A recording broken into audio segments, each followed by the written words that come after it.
Structure पे based था। आज हम एपीआई बनाते हैं, मतलब है एपीआई वही, लेकिन इसके अंदर हम एक प्रोफेशनल एपीआई का जो स्ट्रक्चर है उसको अपन फॉलो करते हुए एपीआई बनाते हैं। ठीक है, तो इसके लिए अभी अपन ने पिछले सेशन में मोंगो क्लाइंट का यूज़ किया था, यहाँ पर अपन क्या यूज़ करेंगे, मूंगूस। ठीक है, तो मूंगूस मतलब एक्चुअली क्या रहता है कि ये आपका पर्टिकुलर ज़्यादा फ्लेक्सिबल है, ठीक है, ज़्यादा सिक्योर है, ज़्यादा रिलायबल होता है। ठीक है, और ये ऑब्जेक्ट डेटा मॉडल कंसेप्ट पे काम करता है, ओडीएम। किस पे काम करता है, ODM, object data model concept का मतलब ये होता है कि इसमें जितना भी पर्टिकुलर आपका डेटाबेस के अंदर की चीज़ें होती है उसको वो एक ऑब्जेक्ट के फॉर्मेट में क्या करता है, पहले कन्वर्ट करता है और उसी के अंदर ऑपरेशंस परफॉर्म करता है। तो लिख लो, what is mongoose.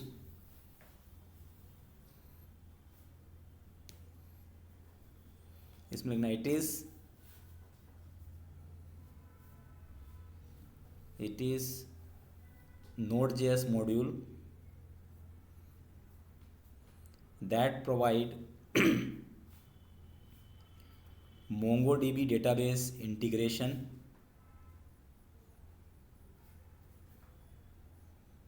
using object data model approach.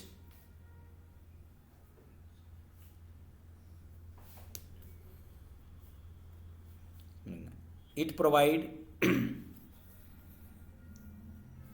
schema design pattern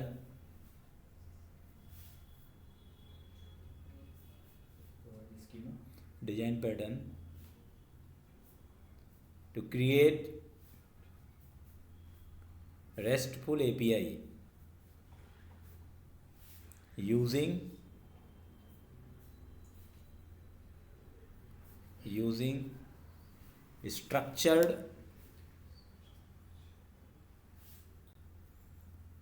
structured code pattern. Code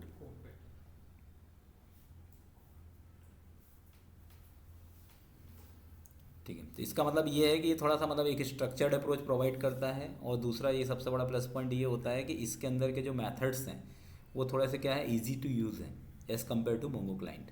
जैसे अब आपको इसमें कुछ भी कनेक्ट करना है तो आप सीधे सीधे mongoose डॉट कनेक्ट करके मेथड है, वहाँ पर आप सीधे पास कर दो जो भी आपके कनेक्शन स्ट्रिंग और ये सब चीज़ें, तो उससे क्या हो जाएगा, कनेक्ट हो जाएगा। तो पहला स्टेप क्या, देखो स्टेप फर्स्ट आपको क्या करना है, npm इंस्टॉल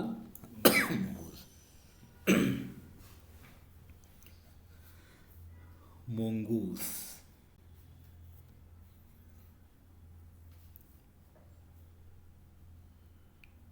ठीक है, अब इसके जो इसको अपन एक्सेस कैसे करेंगे, लिखना हाउ टू एक्सेस, इस तरीके से इसका सिंटेक्स है।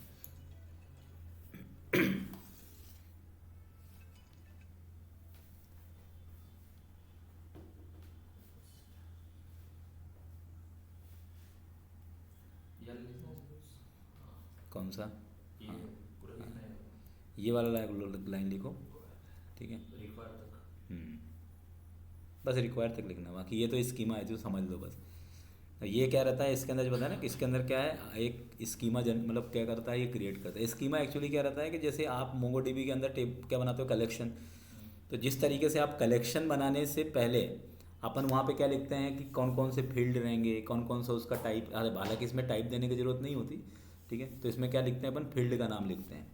वैसे ही यहाँ पर भी हमें क्या करना है, लेकिन ये थोड़ा सा क्या है, ज़्यादा एक तरह से देखा जाए तो मोंगो डीबीज के अंदर के जो फील्ड्स है उसके अंदर का टाइप भी डिसाइड करता है और इसके अंदर का वैलिडेशन रूल्स भी डिसाइड करता है। स्कीमा में दो चीज़ें होती है, टाइप प्लस वैलिडेशन रूल्स। तो लिख लेना, what is मोंगूस schema.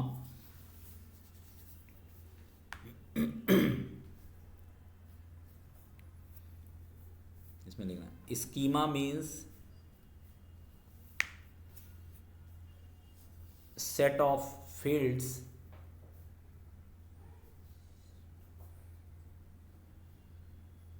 with type and validations rules. Fields with type and validation rules. ठीक है, इसमें लिखना, it decide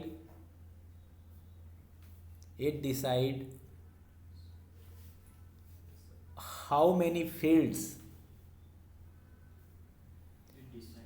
it decide how many field will be defined under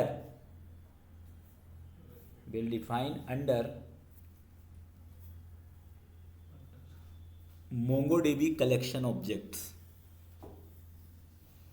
मतलब मोंगोडीबी कलेक्शन ऑब्जेक्ट में कितने फील्ड या कितने कॉलम डिफाइन किए जाएंगे, इसका पूरा का पूरा जो इम्प्लीमेंटेशन करने का काम किसका होता है, स्कीमा का होता है।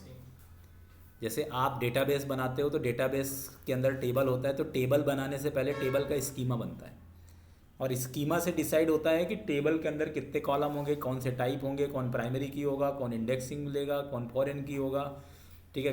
तो ये कौन यूनिक की होगा, ये सब चीज़ें अब वहाँ पे तो लगा नहीं सकते क्योंकि मोंगोडीबी में फैसिलिटी तो है नहीं। तो इसके लिए उसने किस में दे दिया, मूंगूस में, कि आप ये सब चीज़ें जो नियम कानून लगाने वाला काम है वो आप कहाँ पे लगा दो, यहाँ लगा दो, ठीक है। तो जैसे ये देखो, यहाँ पे मैंने नेम में दे दिया टाइप स्ट्रिंग रहेगा, रिक्वायर्ड ट्रू रहेगा, मतलब इसकी वैल्यू मुझे देना जरूरी है, यदि मैं नहीं दूंगा तो ये एरर दे देगा।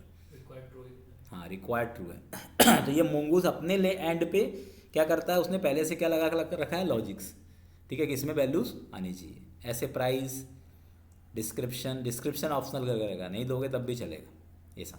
तो मैंने क्या है, एक स्कीमा बना के रखा है प्रोडक्ट के लिए। ये जो एग्जांपल मैं बता रहा हूँ किसके लिए बता रहा हूँ, प्रोडक्ट कलेक्शंस के लिए बता रहा हूँ, ठीक है। प्रोडक्ट कलेक्शंस में आईडी तो ऑटो जनरेट रहता ही है। यहाँ पे मैं नेम, प्राइस और डिस्क्रिप्शन तीन अलग अलग क्या ले रहा हूँ, फील्ड्स ले रहा हूँ। और इस तरीके से फिर आपको ये मॉड्यूल डॉट एक्सपोर्ट्स तो आपको पता ही होगा, जब भी आपको किसी भी पर्टिकुलर फाइल के अंदर के कंटेंट को किसी दूसरे फाइल में क्या करना है, यूज़ करना है, तो उसके लिए क्या करना पड़ता है, एक्सपोर्ट्स करना पड़ता है, ठीक है। अब यहाँ पे देखो मूंगूस डॉट मॉडल, और यहाँ पे क्या लिखना पड़ेगा अपने को, जो भी आपके मॉडल का नाम है, ठीक है। तो इसका नाम मैंने क्या दे दिया है, ठीक है, मॉडल का नाम मतलब इन द सेंस कि कलेक्शन का, हाँ, कलेक्शंस का नाम जो भी आपको देना है। और ये इससे तो अब ये अपन जब भी इस स्कीमा को एक्सेस करेंगे तो किससे करेंगे, एज अ मॉडल अपन इसको एक्सेस करेंगे। क्या एक्सेस करेंगे, एज अ मॉडल। ये हमेशा क्या रहेगा, हिडन रहेगा। तो एक तरह से ये भी क्या हो गया, एक अब्स्ट्रैक्शन हो गया कि एक्चुअल स्कीमा कभी भी आपको नहीं दिखने वाला है, हमेशा क्या दिखेगा, ऑब्जेक्ट दिखेगा, क्योंकि स्कीमा ऑब्जेक्ट के अंदर क्या हो चुका है, सीरियलाइज हो चुका है, ठीक है। तो सर ये स्कीमा फंक्शन है फिर इसका, कौन सा, वो जो अपन ने ऊपर लिखा है, हाँ ये तो प्री डिफाइन है ना, हाँ ये प्री डिफाइन स्कीमा एक प्री डिफाइन फंक्शन है, इसमें ऑब्जेक्ट के फॉर्म में ये सब चीज़ें लिखना है आपको, ठीक है। ये पूरा ऑब्जेक्ट के फॉर्म में आपको देना है, ये ऑब्जेक्ट है ना, ये की है, ये वैल्यू है, ये की है, ये वैल्यू है, ये की है, ये वैल्यू है, हमेशा ऑब्जेक्ट में भेजना है। ऑब्जेक्ट में भेजना है। ये प्री डिफाइन है, मतलब schema is the predefine method of Mongoose, क्योंकि मूंगूस क्या है, मॉड्यूल है। सर ये mongoose dot model मॉडल भी प्री डिफाइन है, मॉडल भी प्री डिफाइन ये है। करता क्या है सर? मूंगूस डॉट मॉडल का मेन काम ये होता है कि स्कीमा को ऑब्जेक्ट में कन्वर्ट करता है, किसमें, मॉडल ऑब्जेक्ट में। तो मतलब इसका नाम आप कुछ भी दे सकते हो, ऐसा कुछ भी जरूरी नहीं है कि जो नाम आपको कलेक्शन का देना है वही देना है।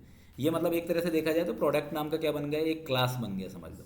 तो कलेक्शन क्या नाम से बनेगा फिर सर? कलेक्शन तो अपन जिस नाम से देंगे उस नाम से बन सकता है ना, वो तो आगे अपन देंगे। लेकिन यहाँ नहीं देते हैं ना, हाँ, ये तो सिर्फ एक ऑब्जेक्ट है, क्या Product है, नाम। हाँ, प्रोडक्ट नाम का एक ऑब्जेक्ट। इसके बाद कंट्रोलर्स। कंट्रोलर्स का मतलब इसमें दो ही लेयर होते हैं, मतलब व्यू तो कोई मतलब है नहीं, क्योंकि व्यू तो अपना रिएक्ट में रहेगा React में। या जेसन रहेगा, अभी देखा जाए तो देखा जाए इंडायरेक्टली। तो देखो यहाँ पर अपन ने ये इस तरीके से इसको क्या कर लिया, कॉल कर लिया, रिक्वायर, यहाँ पे क्या आ जाएगा, ये मॉडल नाम का मैं एक फोल्डर बनाऊंगा अभी, ठीक है। मॉडल नाम से ये फाइल का नाम क्या है, प्रोडक्ट डॉट जेएस, और मॉडल का नाम क्या है, प्रोडक्ट, ठीक है। तो ये पूरा पाथ है, और इसको मैंने किसके अंदर मैनेज कर दिया, कॉन्स्ट प्रोडक्ट नाम का एक पर्टिकुलर एक रेफरेंस बनाया और उसके अंदर जाकर के इसकी वैल्यू को रख दिया। तो अब मेन देखा जाए तब ये है, ठीक है, मेन देखा जाए तो क्या है, ये है। अब यहाँ पे अपन ने मेथड मैनेज कर दिया। तो ये जो आपका पर्टिकुलर जो प्रोडक्ट हमने बनाया है, इसी प्रोडक्ट के करस्पॉन्डिंग क्या बनेगा, आपका कलेक्शन क्रिएट होगा। सर इस प्रोडक्ट को जब टारगेट करते हैं तो इसमें से वो प्रोडक्ट स्कीमा टारगेट होती है या फिर वो प्रोडक्ट जो बनाया वो लिखा नाम दिया है वो टारगेट होता है? ये पूरी फाइल टारगेट होती है,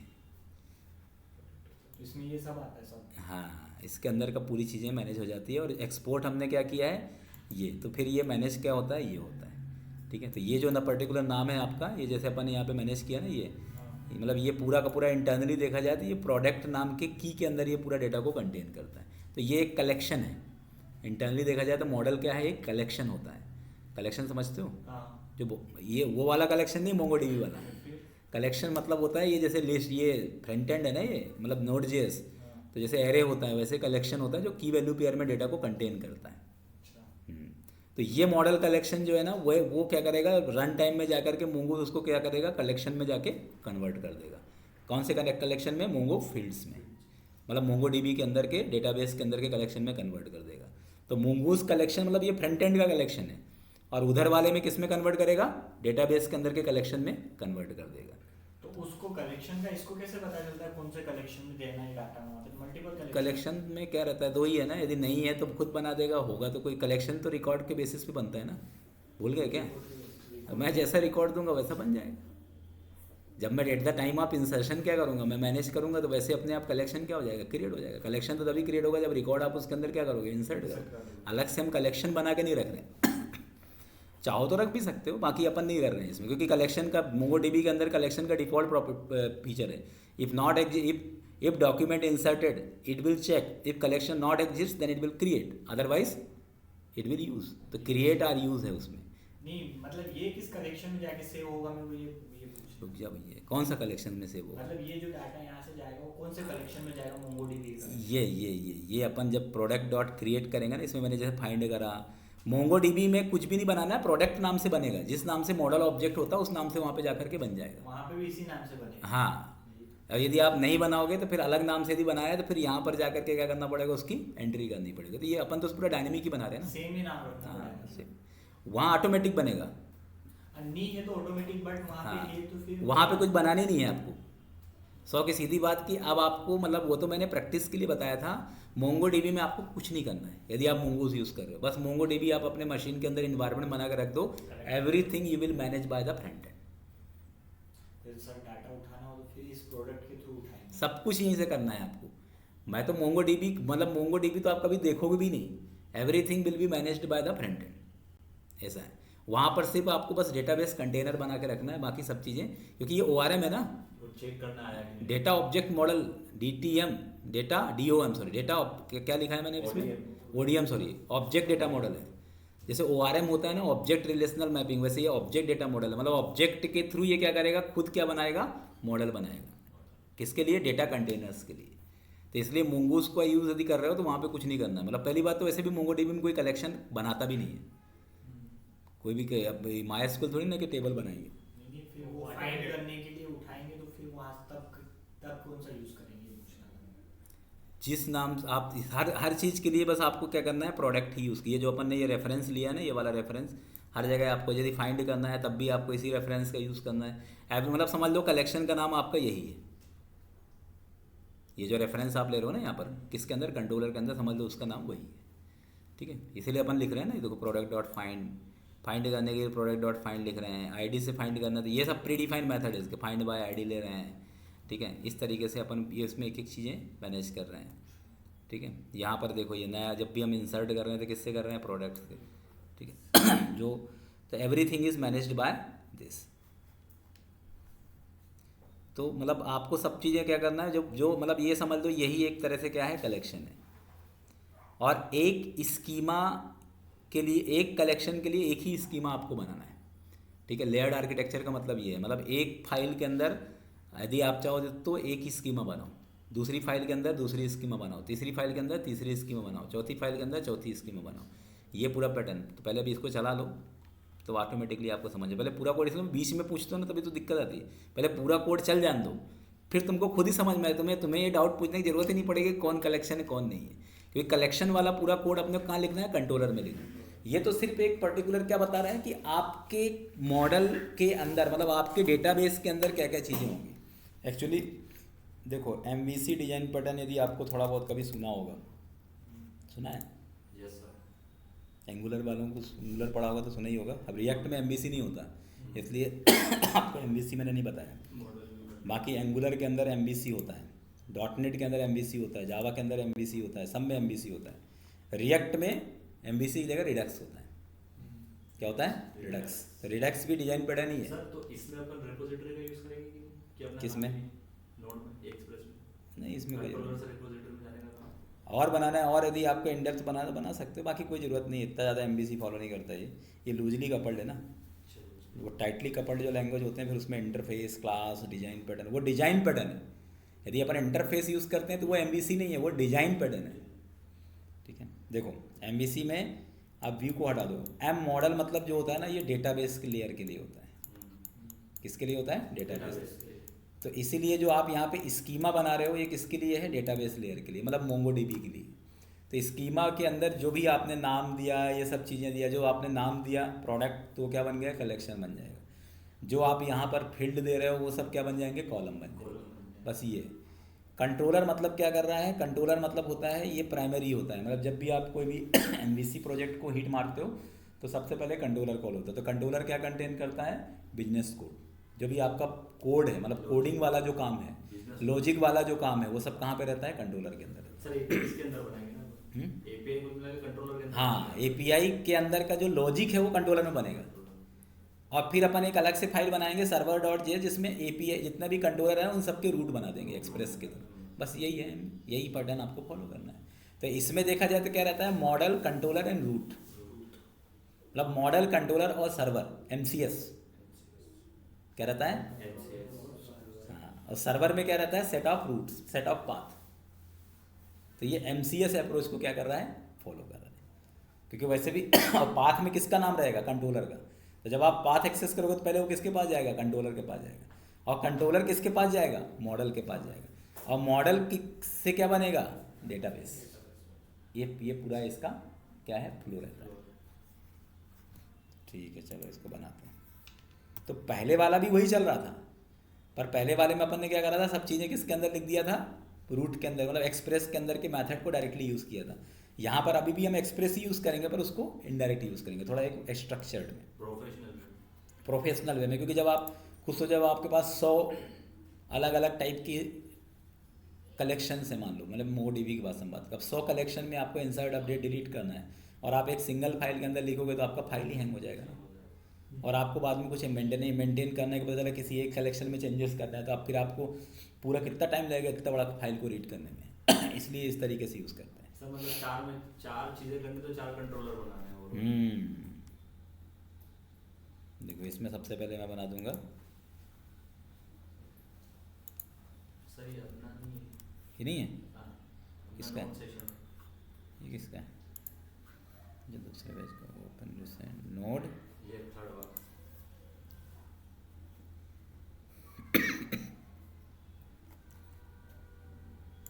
इसका नाम दे दो मॉडल्स।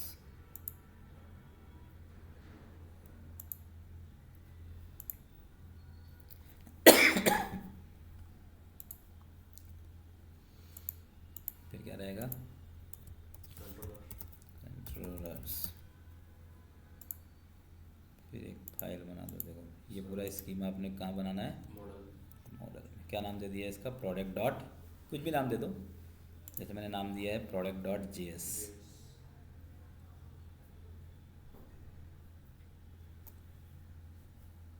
ठीक है, मेरा वाला कहाँ है, ये है ना, ये प्रोडक्ट। सबसे पहले बनाना है आपको प्रोडक्ट डॉट जेएस फाइल।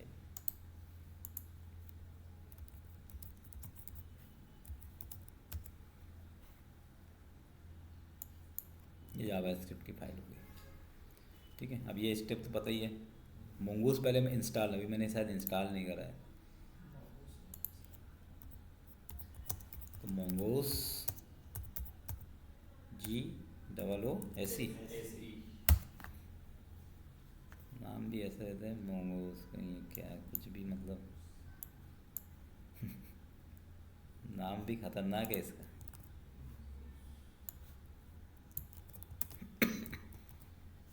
देखो यहाँ से, ये ब्लॉग हमारा बहुत खतरनाक है, ब्लॉग से कोई कॉपी पेस्ट कर ही नहीं सकता, थोड़ा दिमाग भी लगा। इसके हाइफन्स अलग लगेंगे इसमें, रिक्वायर्ड ब्लॉक के अलग हाइफन है। इसके बाद यहाँ पे लिख दो कॉन्स्ट, अब इसका नाम कुछ भी दे सकते थे, स्कीमा है, इसका नाम जैसे मैंने दे दिया P स्कीमा। अब ये जो है ना मोंगोज, ठीक है, अब इसके अंदर क्या रहेगा, जो भी अपना न्यू मोंगोज, देखो हाँ, इसका ऑब्जेक्ट बना रहे हैं अपन, एनोनिमस ऑब्जेक्ट। कौन सा ऑब्जेक्ट है, और ये स्कीमा क्या है, इसके अंदर का मेथड है, और इसके अंदर फिर अपन को क्या है, एक ऑब्जेक्ट पास करना है। क्या पास करना है, ऑब्जेक्ट। अब आपको आईडी तो पहले से उसमें रहता ही है, तो यहाँ पे आप कर दो P नेम, मतलब प्रोडक्ट नेम। ठीक है, अब प्रोडक्ट नेम के अंदर अपन को 2 पैरामीटर देना है। एक पहला देना है टाइप, इसका डेटा टाइप क्या है, टाइप मतलब डेटा टाइप के लिए स्ट्रिंग, और रिक्वायर्ड मतलब ये वैलिडेशंस के लिए। सर तो जितने मॉडल बना रहे हैं उनके लिए हर वक्त कोड लिखना पड़ेगा। पर ये वैलिडेशन वगैरह तुम्हें अलग से लगाने पड़ेंगे ना। दूसरे उनमें इतना मॉडल में इतना नहीं करना रहता है उसमें भी करना पड़ता है ना, गेटर सेटर तो बनाना ही पड़ता है, गेटर सेटर तो बनाना ही पड़ता है ना उनमें भी। सर डॉटनेट में इतना करना पड़ता है। गेटर सेटर वहाँ भी बनाना पड़ता है किसी पर का। सर वो इतना नहीं करना पड़ता, मतलब इतनी चीज़ें बस वो आईडी का जो भी देना है करना है। हाँ मतलब करना तो रहता है, पर ये है कि उसके अंदर भी मतलब क्लास तो बनाना ही पड़ता है ना। क्लास तो बनानी पड़ता बस जैसे क्लास है वैसे हम स्कीमा है ये चीज़ें। वहाँ भी एनोटेशन लगता है, कैसी बात है, डॉटनेट में रिक्वायर्ड लगता है, इस नंबर लगता है, बहुत सारे वैलिडेशंस लगते हैं। पूरे डेटा एनोटेशन का जो प्रिंसिपल है वो डॉटनेट नहीं दिया है। मतलब सर उसको हर मॉडल में नहीं बताना पड़ता ना कि एसक्यूएल से कनेक्ट कर रहे हैं अपन, वो पर्टिकुलर उसकी तो इसमें नहीं बताएंगे ना, इसमें भी कनेक्शन स्ट्रिंग में ये अपन बना रहे हैं क्लास, समझ लो। जैसे अपन डॉटनेट में क्या बनाते हैं, मॉडल क्लास, मॉडल क्लास बस वो बना रहे हैं। मतलब जैसे उसमें अपन कनेक्शन स्ट्रिंग में लिख देते हैं सब सर, ये किसमें कनेक्शन स्ट्रिंग में लिख देते हैं? डॉटनेट में एक अपन जैसे जिस भी डेटाबेस से कनेक्ट कर रहे हैं अपन, सर्वर का अपन पाथ देते हैं। क्लास तो बनाते हो ना, मॉडल क्लास। क्लास तो हाँ, तो बनाते फिर हैं। वही बस तो अब कर। उसमें से आईडी फिर उसकी वैल्यू दे दी अपन, उसमें बस वो कॉलन कॉलन लगा के वैल्यू मैनेज कर लेते हैं जो भी करना है। मतलब इतना नहीं करना पड़ता ना, सब वो अपन सब फ्रंट एंड से मैनेज करते हैं अपन कि जो भी है वैलिडेशन फ्रंट एंड से भी होते हैं, बैक एंड से भी होते हैं Validations चलो डॉटनेट से कंपेयर मत करो यार, अभी डॉटनेट में बहुत सारे तरीके हैं काम करने के। डॉटनेट बीच में मतलब नहीं, कंफ्यूज हो जाओगे वो लूजली, ये वो टाइटली कपल्ड है, ये लूजली कपल्ड है, दोनों में बहुत डिफरेंस ज़मीन आसमान। लूजली कपल्ड मतलब लैंग्वेज के अंदर कम कोड आता है, ज़्यादा नहीं आता है, ध्यान रखना कभी भी। जब टाइटली कपल्ड है वो ज़्यादा नियम कानून फॉलो करते हैं क्योंकि वो टाइटली कपल्ड है ना। हाँ डॉटनेट में शॉर्टकट है, बोलो एक कमांड चलाओ सब बन जाता है। ये चीज़ जो सी एस शॉर्टकट अप्रोच है वो इनमें कम है।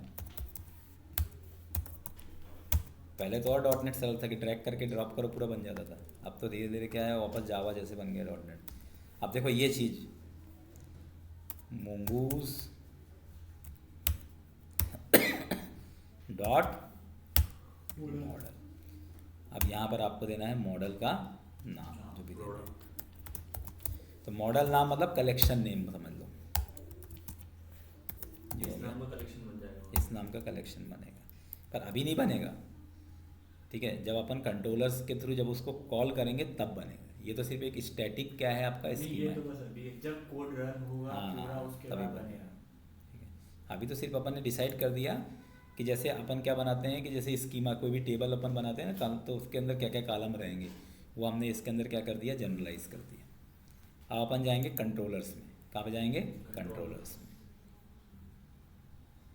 अब कंट्रोलर्स में कुछ भी नाम दे दो, इसका नाम दे दिया मैंने यहाँ पे।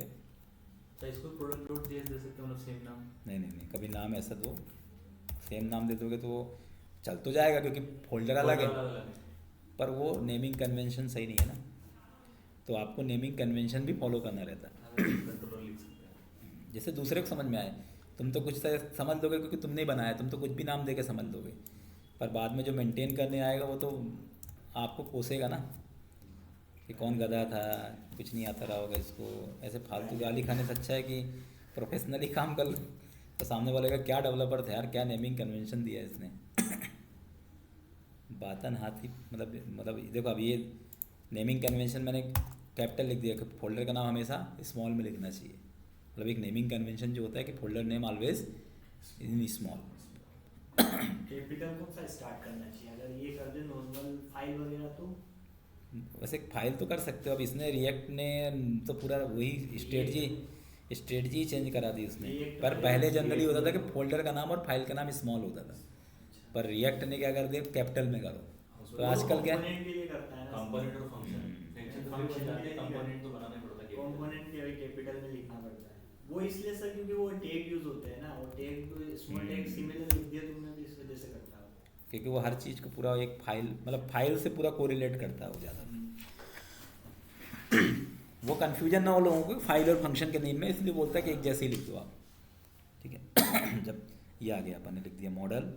अब मॉडल्स के अंदर अपन ने क्या दिया है, किस नाम से बनाया अपन ने यहाँ पे, ये फाइल नेम। अभी ये सब पूरा फाइल नेम, ये फोल्डर का नाम और ये और डबल डॉट स्लैश मतलब बाहर आने के लिए, ठीक है, क्योंकि बाहर आएगा तब तो मिलेगा उसको, ठीक है। अब इसके बाद देखो ये अपन पहले ही लगा दिए एक्सपोर्ट गेट ऑल प्रोडक्ट, इसका नाम आप कुछ भी दे सकते हो, ये कोई नाम प्रीडिफाइन नहीं है, ठीक है। एक्सपोर्ट क्यों लगा दिए, क्योंकि इसको कहाँ एक्सेस करना है, सर्वर पे। पर नेमिंग कन्वेंशन है, देखो ऐसा नाम लिखोगे तो सामने वाला समझेगा हाँ पढ़ लिख के आए हो, और तुम ऐसा लिख दो गेट प्रोडक्ट या ऐसा जी कैपिटल में, तो ये नेमिंग कन्वेंशन का कैमल केस में मेथड का, किसमें है, कैमल केस। अब देखो ये एसिंक, अब ये तो पता ही है कौन सा फंक्शन है, ये एरो फंक्शन, और एरो फंक्शन ही अब यूज़ किया करो हर जगह, क्योंकि अब एरो का ही पूरा मैनेज होता है। और इसको ट्राई कैच तो बताई थे एक्सेप्शन हैंडलिंग के लिए, ठीक है।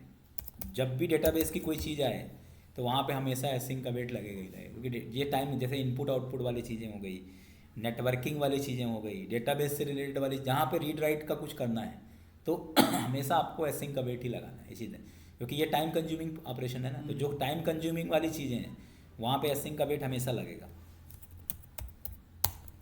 सर कोड टाइम लेगा फिर उससे, डेटाबेस क्योंकि वो मोंगोडीबी में जाएगा, फिर वहाँ से फाइंड करेगा तो टाइम चलेगा, क्योंकि दूसरे देश जाना है ना उसको, फॉरेन जाना है, यहाँ नहीं है ना, यहीं कहीं नहीं है, फॉरेन हो गया ना डेटाबेस तो उनके लिए। ये हो गया। अब इसका किसी भी वेरिएबल में जाकर जो भी अपना रिजल्ट है, और ज़्यादातर रिजल्ट मतलब ज़्यादातर जो चीज़ें हैं ना कांस्टेंट यूज़ करो, जिसमें कुछ भी चेंजेस नहीं करना है। अरे वो तो फालतू की बातें करता है। res.json कभी कभी फालतू का एरर भी देता है, मतलब पूरा कंप्लीट नहीं होगा लाइन, जैसे लाइन कंप्लीट हुआ तो फिर वो चुपचाप हो जाएगा, ठीक है। कैच में यहाँ पे एरर को दे दो ERR, ये ERR ठीक काम करता है, ये मतलब ये पैरामीटर है, कोई रिजर्व पैरामीटर नहीं है, कुछ भी रख सकते हो उसकी जगह, है ना, ये मत सोचना कि प्री डिफाइन है। इफ़ ये कंसोल डॉट एरर ही कर दो, आजकल तो कंसोल डॉट एरर भी चल जाता है, आजकल console dot log, console dot error, इसके लिए एरर के लिए एरर ही स्पेशलिस्ट है। ये डाल दो यार। क्रैश नहीं होता ट्राई केस से, दूसरे मतलब ये तो चला जाएगा, देखो इस तरीके के मैसेज, हाँ इस तरीके के मैसेज, क्योंकि वेब में जाएगा ना ये, तो वहाँ कंसोल डॉट एरर तो डिबग के लिए हो गए आपके, बाकी सर्वर पे क्रैश नहीं होता, फिर सर्वर क्रैश नहीं होता है। मतलब ये डूबेगा लेकिन दूसरों को नहीं डुबाएगा यदि आपने ट्राई कैच लगाया तो, और यदि ट्राई कैच नहीं लगाया तो ये तो डूबेगा ही, साथ में पूरा सिस्टम क्या हो जाएगा, इंटरप्ट हो जाएगा, ठीक है। तो ये बना दिया अपन ने किसके लिए, गेट ऑल। अभी इसका रूटिंग बनाएंगे कहाँ पे, server.js के अंदर। ऐसे गेट प्रोडक्ट बाय आईडी बना लो, ठीक है। अभी मैं सिर्फ एक बना के पहले चला, दो बनाता हूँ, एक इंसर्ट वाला, बाकी तो तुम बनाना, ये वाला बना देते हैं, इंसर्ट वाला ये है ना,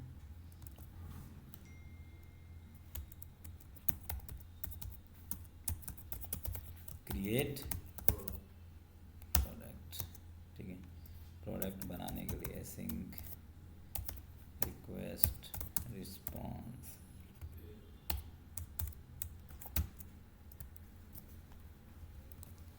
अब ये मोंगो पहले एक ऑब्जेक्ट बना करके पूरे आइटम्स को क्या करेंगे इसके अंदर रखेंगे। पी डेटा दे दिया यहाँ पे, ऑब्जेक्ट कैसे बनेगा, न्यू, इसके अंदर भी ऑब्जेक्ट फॉर्म में डेटा आएगा, क्या क्या है इसमें, नेम, ये चीज़ ध्यान रखना जो अपन ने। अब यहाँ पे एक बात आती है स्कीमा की, तो जो स्कीमा जैसे मैंने यहाँ पे पी नेम प्राइस डिस्क्रिप्शन लिखा है ना, तो मुझे यहाँ पे क्या लिखना पड़ेगा, पी नेम लिखना पड़ेगा, और कहाँ से डेटा आएगा, बॉडी से। ये जो रहता है वो की रहता है, जो आप कहाँ से भेजोगे, पोस्टमैन या स्वैगर या रिएक्ट से भेजोगे, ठीक है। इसको इधर वाले क्या बोलते हैं, की। तो ये की का नाम कुछ भी हो सकता है, पर हमेशा वही नाम रखो जिससे कन्फ्यूजन नहीं होगा। सर ये डायनेमिक डेटा भी फेच कर देगा, डायनेमिक ही तो फेच करता है, डायनेमिक तो करेगा, रिक्वेस्ट डॉट बॉडी मतलब जहाँ से पैरामीटर सब बॉडी से भेजोगे ना, रीड से भी आएगा। जहाँ से उसको रिक्वेस्ट, सर्वर को रिक्वेस्ट आईडी नहीं से, डायनेमिक ही तो है, स्टैटिक के लिए थोड़ी बना रहे हैं भैया एपीआई। स्टैटिक होता है, यहाँ सामने सामने नाम लिखते हैं, लेकिन लोडिंग नहीं होता। पैरामीटर ले लेता 3, सीधे वैल्यू भेज देता। ये आ गया, मतलब पी डेटा एक ऑब्जेक्ट हो गया जिसके अंदर हमने तीनों चीज़ें मैनेज की। बस ध्यान रखना कि इसमें पी नेम प्राइस और डिस्क्रिप्शन, यही है ना जो यहाँ पे नाम होगा, पी नेम प्राइस और डिस्क्रिप्शन। ये नाम एक बार चेंज होगा चलेगा, ये नाम आपको ध्यान कहाँ रखना पड़ेगा, रिएक्ट के लिए। ये रिएक्ट के मतलब ये समझ लो ये पैरामीटर की है, ठीक है। ये अपन ने पूरा मैनेज कर दिया। बस अब इसके बाद अपने क्या करना पड़ेगा,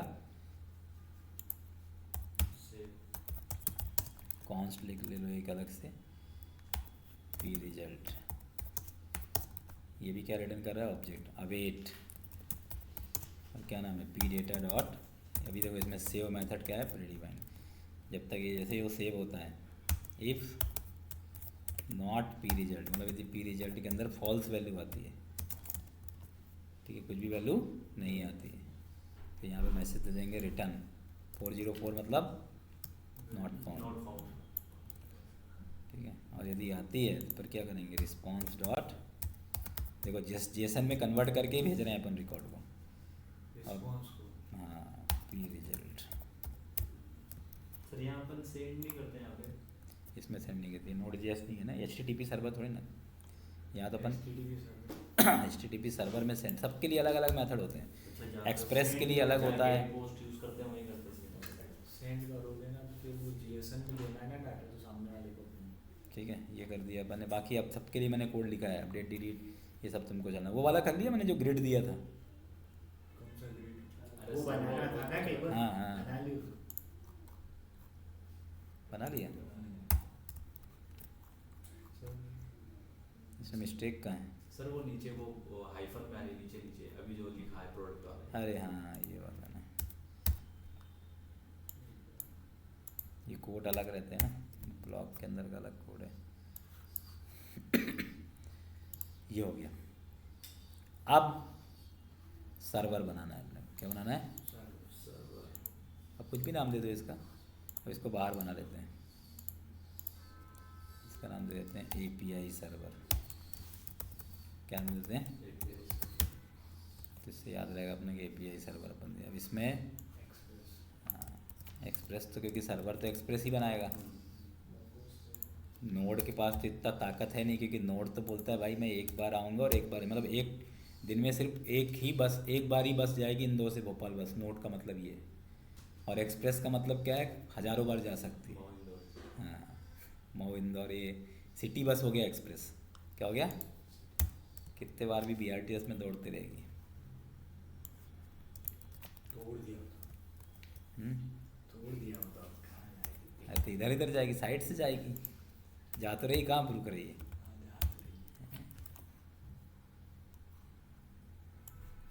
जिसको एक बार कमाई जहाँ पे हो जाती है तो नहीं रुकता, उसको इतनी कमाई है उसकी क्यों रुकेगा। और भी कैश में पेमेंट लेता है, सोचो पूरी दुनिया उसमें चल रही है QR कोड पर, वो नहीं चला।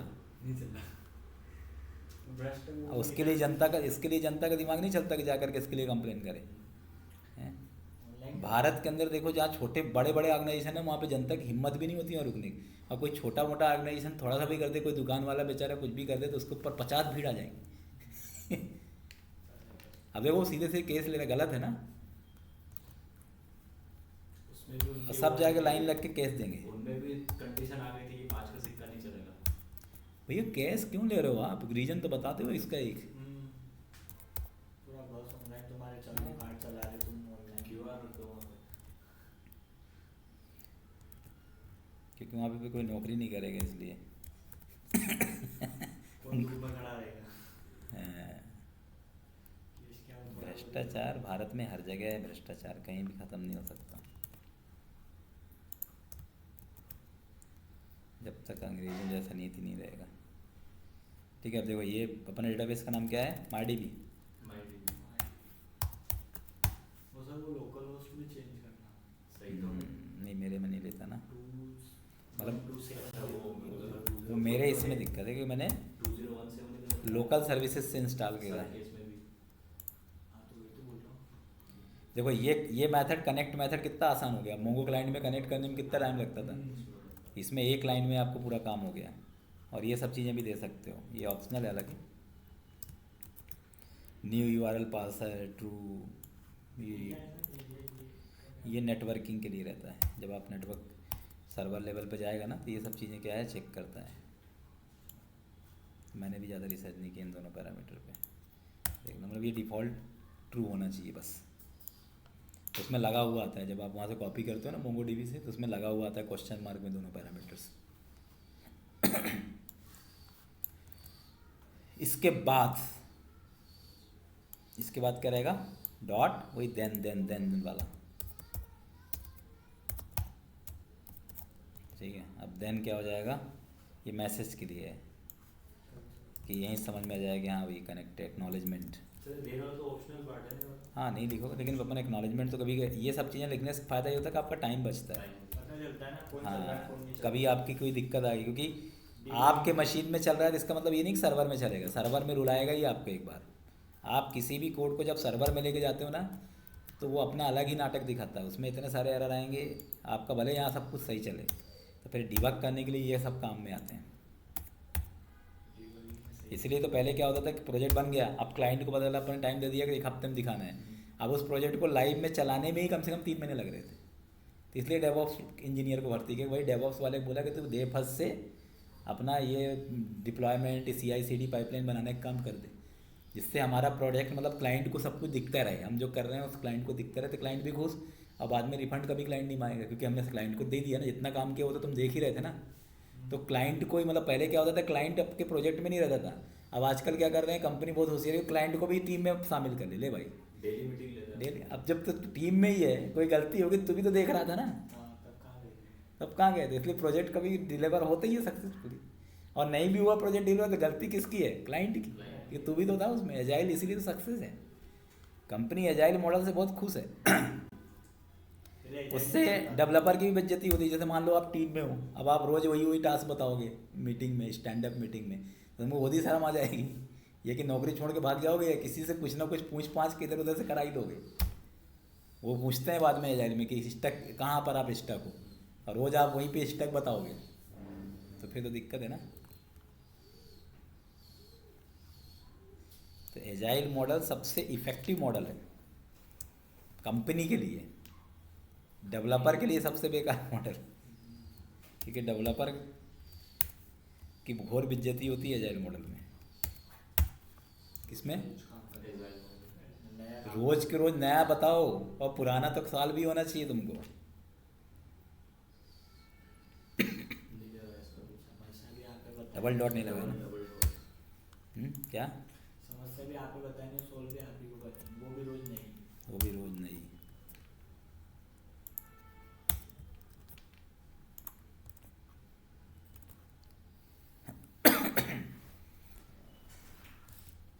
ठीक है, तो ये अपन ने क्या कर लिया, इसको अब कंट्रोलर को भी उठा लो इधर से।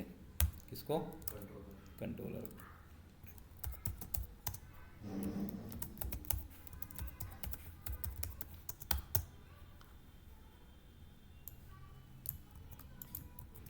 क्या नाम था कंट्रोलर का, कंट्रोलर्स, ये कंट्रोलर सी कैपिटल है। अच्छा अपन ने मॉडल्स का M कैपिटल दिया है, कंट्रोलर्स का C कैपिटल दिया है, ठीक है। विंडोज़ में तो कोई दिक्कत नहीं आती, कैपिटल स्मॉल ले भी लेता है कभी कभी, पर लिनक्स में तो बिल्कुल ही रिजिड है। लिनक्स में तो मतलब फाइल यदि आपने आई कैपिटल लिखा है और आई की जगह स्मॉल लिखा है तो वो एरर दे देता है।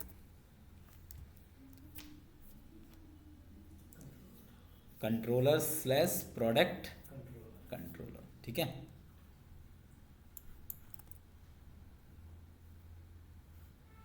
ये तो पता ही है।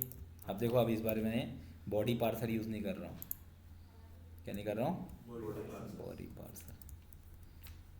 पर एक्सप्रेस को ऑब्जेक्ट तो बनाना पड़ेगा ना, कहाँ गया, ऐप इक्वल्स टू एक्सप्रेस, बनाया ना सर, वो खुद ही बनाया। कहाँ बनाया, सबसे ऊपर वही बनाया ना सर, कॉन्स्ट है। हाँ सॉरी भूल गया था मैं ये। इसको एक जगह लिख दो तो थोड़ा समझ में आता है सही साथ, ठीक है। इसके बाद देखो, इसमें ऐप के अंदर जो रूट्स हैं इन्हीं में अपन ये सब दे देंगे। अब ये अपन ने 2 ही बनाया है, गेट और क्रिएट। अब इसका नाम आप कुछ भी दे दो, प्रोडक्ट्स। कंट्रोलर का नाम क्या है, गेट ऑल प्रोडक्ट्स। और लास्ट में क्या बनाया अपन ने, पोस्ट।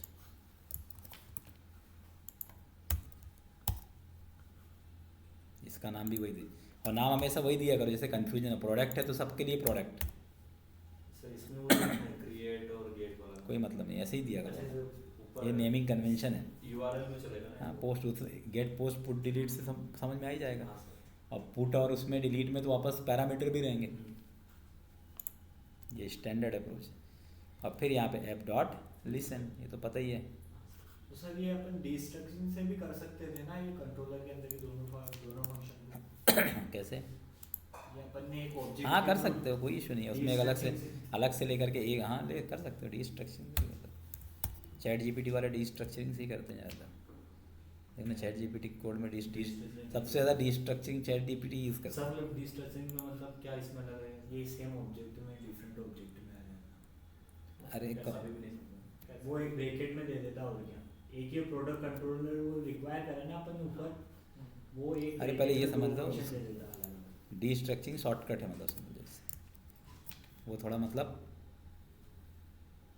ये सलाह लोगे फिर वो समझना सरल रहेगा, क्योंकि उसमें सब डिस्ट्रक्चरिंग अभी लगा दूंगा तो तुम्हें कोड ही कोरिलेट करने में दिक्कत आने लगेगी, बोले ये कहाँ से आ गया, जादू चल गया क्या? क्योंकि वो क्या करता है, लाता ऑब्जेक्ट्स में है और उधर इधर जा करके उसको कन्वर्ट, जैसे अपन एरे में देखा था ना डिस्ट्रक्चरिंग, वही सेम चीज़ है। ठीक है, ये चीज़ आपको करना है। आप किसको चलाओगे सबसे पहले? अभी एपीआई सर्वर में रेड कलर का एरर क्यों दे रहा है? वो ऊपर आ रही है सर, हम्म, ऊपर दिखा रहा ना राइट में। कहाँ पे दिखा रहा है? ऊपर तो फाइल में रहती है तब दिखाता है ना, उसमें कोड में ये दिखा रहा है, ये राइट में ये दिखा रहा है। इधर रिक्वायर। अच्छा ब्रेकेट बंद नहीं हुआ क्या ये वाला? वो लंबा भी तो बहुत है वो वाला, ये नहीं है। सर नीचे प्रॉब्लम्स भी देख लो ना इसमें, अभी रन नहीं करा ना तब तो टर्मिनल प्रॉब्लम, प्रॉब्लम में तो आएगा ही कुछ। अभी रन करूँगा तब तो प्रॉब्लम आएगी, फिर रन ही कर लेता हूँ, क्या दिक्कत है? इसमें क्या आएगा? वो ऊपर दिखा रहा है राइट में कुछ। console.log कनेक्टेड टू MongoDB, इधर एक डॉट एक्स्ट्रा लग गया कहीं पे, जो कनेक्ट है ना इसमें 2 डॉट लग गए कहीं पे, जहाँ डॉट देन में ये तो ऐसे भी लिख सकते हो, ऐसा कोई दिक्कत नहीं है। समझने के लिए इसको ऐसे भी चल जाता है ना ये।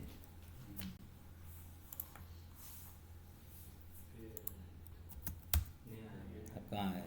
तो हाइट हो गया ना, हो गया। अब वो कोई रन टाइम एरर है, ये module not found. Compile time error दिखा देता, रन टाइम नहीं दिखाता। कौन सा मॉड्यूल में प्रोडक्ट नहीं मिल रहा है? ठीक है, कोई स्पेलिंग इसमें, मॉडल्स के अंदर प्रोडक्ट देख लो, ये भाई साहब मॉडल्स, प्रोडक्ट का पी स्मॉल है ना अपना, डबल डॉट डॉट करो सर, वो तो फाइल फोल्डर है ना, ये कहाँ अंदर फाइल में पब्लिक में, एपीआई सर्वर का अपने अलग से फोल्डर में, वो तो बाहर पड़ी है ना। एपीआई सर्वर की एरर नहीं है ये, इसकी एरर दिखा रहा है। हाँ तो वही तो बोल रहा हूँ मैं, एपीआई सर्वर अपनी डबल फोल्डर में, जो डबल डॉट से 2 बार फाइल से बाहर निकलना, मतलब करंट डायरेक्टरी उसकी भी करंट डायरेक्टरी से बाहर निकलना। इसमें नॉर्मल ही हो जाएगा, कोई डॉट ही नहीं। हाँ सिंगल डॉट लगा दो या कुछ मत लगाओ, ये सही है, ऐसा रहेगा। इसमें 2 डॉट नहीं लगाना है, क्योंकि अपन को अंदर घुसना है। अंदर घुसना है, बाहर नहीं निकलना। यदि ये किसी फोल्डर के अंदर होता फिर ये लगाते एपीआई सर्वर। ठीक है, ये आ गया। अब क्या बोल रहा है ये? तो ये फालतू कह रहा बताता है, ऑलरेडी पोर्ट नंबर ये लगा दिया ना, बोला 3000 port number already, server listening on port number, MongoDB connection error. अब MongoDB वाला एरर आया। ठीक है, MongoDB से देख लेते ना, MongoDB मेरा बंद एक बंद होगा मेरे में MongoDB।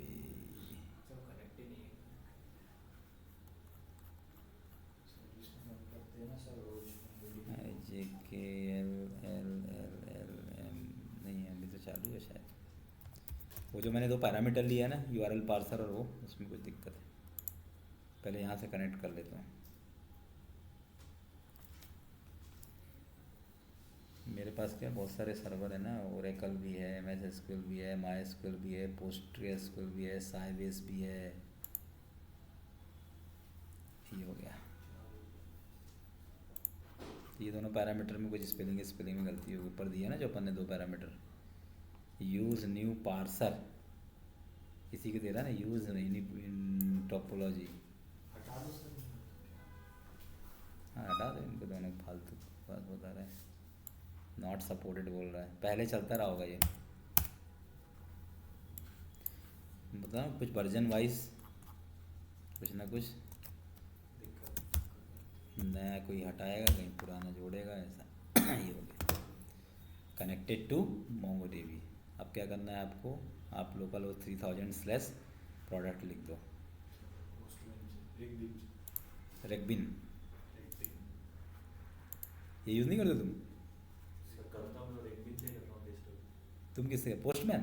नहीं मैं तो VS कोड में मतलब वो एक्सटेंशन आता है। हाँ हाँ एक थंडर वर्ड करके भी दिखाता है। क्लाइंट उसी से हाँ, थंडर VS कोड में आ जाता है इसलिए। थंडर करना उससे भी कर सकते हो। एक्सटेंशन आता है। आता है पर यूज़ नहीं करते। बस सिंपल है, सब एक जैसे ही हैं ये, हाँ ये तो एक है। कुछ थोड़ी ना है। यहाँ पे क्या चल रहा है, ये तो नॉर्मल है ना, ये तो लोकल वर्ड ले लेगा ना इधर। वो तो सिर्फ मोंगो डीबी में नहीं देना। MongoDB में नहीं देना। / प्रोडक्ट्स। प्रोडक्ट्स दोनों का नाम अपन ने प्रोडक्ट्स ही दिया है। अभी तो कुछ नहीं आएगा क्योंकि कुछ है ही नहीं, इंसर्ट भी खाली है। खाली आ रहा। ठीक है, अब यहाँ बॉडी में भेज दो। अब बॉडी में आपको वही पैरामीटर्स देना है जो यहाँ पे नहीं, जो यहाँ पे है। मैं यदि यहाँ पे A दे देता, B दे देता, C दे देता, तो फिर मुझे वहाँ पे A, B और C ही देना मतलब होगा। अपन भी पोस्ट डेटा ऐड कर रहे हैं ना। हाँ देखो रिक्वेस्ट बॉडी यही तो है। रिक्वेस्ट ये बॉडी जो है ना, ये तो रिक्वेस्ट डॉट बॉडी मतलब जो इस बॉडी में आप लिख रहे हो वही डेटा वहाँ पे क्या कर रहा है, वो गेट कर रहा है। वेट कर रहे हैं। इसको भी आप डीस्ट्रक्चरिंग से कर सकते हो, सब डीस्ट्रक्चरिंग से हो जाता है। यहाँ पे लिख दो ये डॉट लगाने पी नेम। क्या है पी नेम? यहाँ पे शायद ये डबल कोट से देता है, नॉर्मल भी ले लेता है क्या, कुछ भी देता है। यहाँ पे प्रोडक्ट 1, फिर दूसरा क्या है प्राइस। कितना है प्राइस? फिर क्या है डिस्क्रिप्शन। कितना है डिस्क्रिप्शन? ये देखिए इसको कर दो सेंड सेंड सेंड सेंड। ये हो गया कि नहीं हुआ? हो गया। ठीक है, अब इसको कर दो गेट। ये आ गया। मोंगो डीबी में भी देख लो प्रोडक्ट, ये तो पहले वाला अपना वाला प्रोडक्ट, ये प्रोडक्ट सब। सर इसमें डिस्क्रिप्शन नहीं आया? हाँ डिस्क्रिप्शन नहीं आया, कुछ गलती होगी फिर। जो इधर का की वाला है ना, इसकी देखो क्या लिखा है यहाँ पे बॉडी में, क्या दिया है DESCRI PTIOI।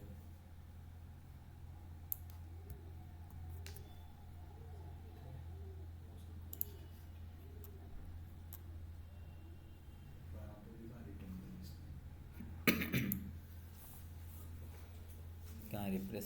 सर उसने इधर नाम भी नहीं दिया, वो V/V चल रहा है।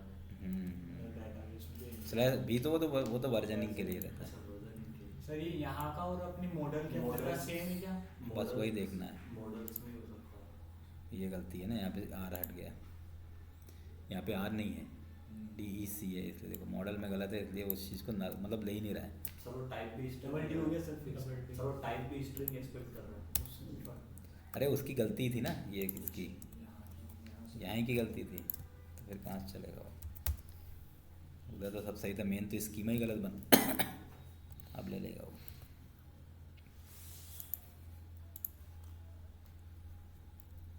वेट कर, ये आ गया। डिस्क्रिप्शन में 45,000 दी थी। हाँ वो ठीक है, चलो उससे तो कोई फ़र्क नहीं पड़ता। मोंगो डीबी में ही तो फ़ायदा है, एक टाइप आप ये दे दो और एक टाइप आप तो वो सर इसमें वो टाइप नहीं चलता क्या? किसमें? ये इसमें कौन सा JS टाइप? में पर इधर नहीं लाया यार ये, नहीं इधर वो डिस्क्रिप्शन इधर क्यों नहीं आ रहा है? गेट में नहीं आया। नहीं इधर डेटाबेस में नहीं आया, उधर तो बता दिया इसने। सर अब एक बार सेंड करो ना, आप अपनी स्ट्रिंग में। सर वो सेव मेथड से हो रहा है। नहीं अब वो अब शायद भेजने में चले जाएगी अब इधर की कोई दिक्कत है, हैंग हो गया ये, दो ही तो एंट्री है सर यहाँ पे भी। हैंग हो गया ना ये, हैंग हैंग हैंग